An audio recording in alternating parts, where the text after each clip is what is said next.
Bienvenue dans la FAQ numéro 5 du Grand JRJ. Alors une des questions qui est revenue assez souvent ces derniers temps concerne les mises en situation en entretien. Comment réagir quand le recruteur prend brusquement une gomme ou un stylo et vous demande par exemple de le vendre, même si vous ne postulez pas à un poste de commercial. C'est ce qu'on appelle une mise en situation. Alors sachez que la plupart du temps, ce que font les candidats, c'est qu'ils se saisissent de l'objet et qu'ils commencent à le vendre. Alors imaginons que ce soit un stylo, puisque c'est un objet adapté au cadre d'aujourd'hui. Vous prenez le stylo et la grosse erreur, ce serait de commencer à le vendre en disant ben voilà, ce stylo est pointu, il permet d'écrire de façon fine, il écrit en noir, il est effaçable, etc. Faire ça est une erreur parce que vous ne tenez pas compte des besoins du recruteur en face, vous lui vendez quelque chose alors que vous ne savez pas quels sont ses besoins. L'idée, quand on vous met en situation, c'est que vous essayez, avant de vendre, d'interroger, de connaître les besoins de l'autre. Donc ça donnerait, vous prenez le stylo et vous dites au recruteur, vous me demandez de vendre ce stylo, à qui va-t-il servir? Est-ce que ce sont aux assistantes dans votre entreprise? Est-ce que ça concerne 50, 100 personnes? Est-ce que l'écriture doit être fine ou au contraire épaisse? Est-ce qu'il doit être effaçable? Et vous questionnez, vous questionnez, vous questionnez.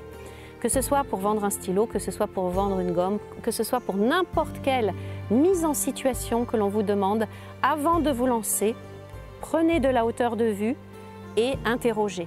Vous allez avoir, c'est arrivé assez souvent, le recruteur peut vous donner une feuille et vous dire « Pouvez-vous me dessiner la maison de mes rêves ?»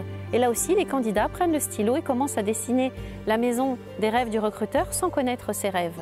Là également, posez des questions. Quelle est la maison de vos rêves? Est-ce qu'elle est à la campagne? Est-ce qu'elle est en ville? Est-ce que vous avez des enfants? Est-ce que vous aimez les maisons modernes, les maisons anciennes, les espaces dépouillés, les espaces plutôt chargés?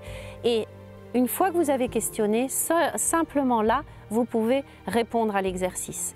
Je vous ai donné l'exemple de la vente du stylo, je vous ai donné l'exemple du dessin, mais ça peut être n'importe quelle situation. On va vous dire, voilà, demain il se passe ça, entre telle personne et telle personne, comment allez-vous réagir? Comment allez-vous intervenir? Questionnez pour être certain de bien avoir compris la mise en situation. Si vous faites ça, ça vous donne vis-à-vis du recruteur une image de professionnel face à un professionnel et d'un professionnel qui va prendre de la hauteur de vue et qui va être en mesure d'analyser une situation.